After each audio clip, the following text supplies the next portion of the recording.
Imagine being able to create entire worlds from scratch. A city that doesn't exist yet, a futuristic car, or even a character that lives only in your imagination, and then seeing it come alive on your screen. Sounds like magic, right?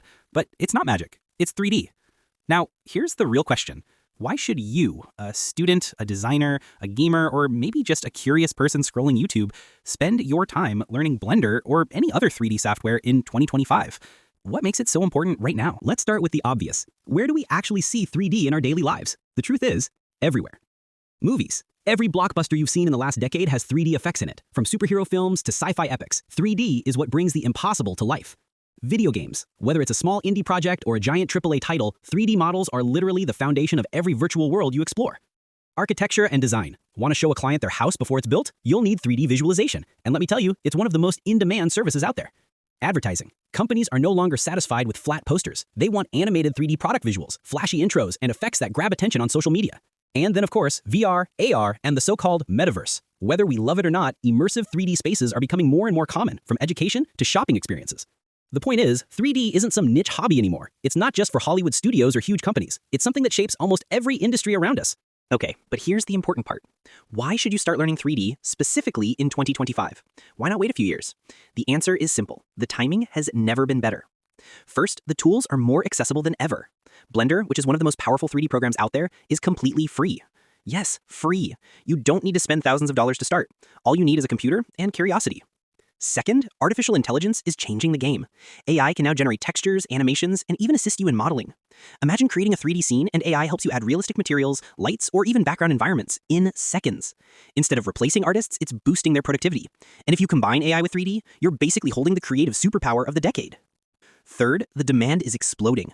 Freelance platforms are filled with 3D-related jobs. Product renders, characters, logos, interior designs, you name it. And companies are desperately searching for people who can do this kind of work. And lastly, the barrier to entry is lower than it has ever been. 10 years ago, you had to study for years before creating something impressive. Today, with the right tutorials and consistent practice, you can build a solid portfolio in a matter of months. It doesn't mean it's effortless, but it does mean the learning curve is more manageable than ever. So what happens once you actually learn 3D? What does it give you besides cool renders for your desktop wallpaper? Let me show you just how far this can go. If you love games, you can create your own assets and even build entire games with engines like Unity or Unreal. Imagine not just playing worlds, but building them. If you're into architecture or interior design, you can show your clients photorealistic projects before construction even begins. That kind of visualization sells, and people pay really well for it. If you're more artistic, you can create sculptures, characters, abstract animations, or even NFTs. Many artists make a living just by selling their 3D art online, either as digital files or printed products. And let's not forget about film, animation, and visual effects. Even small YouTubers are using 3D to spice up their videos, and larger studios are constantly hunting for fresh talent. But here's my favorite part.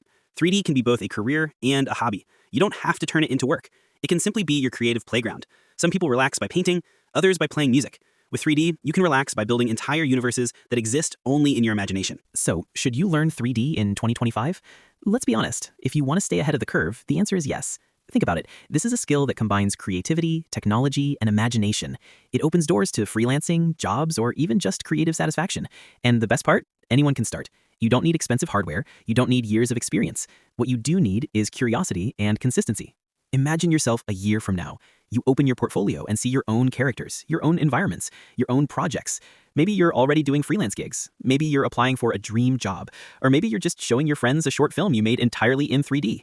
Whatever the case, it all starts with one decision: to open Blender for the first time. So if you've ever dreamed about creating your own worlds, stop waiting. The future is already here. 3D is the language of that future, and you can start learning it today.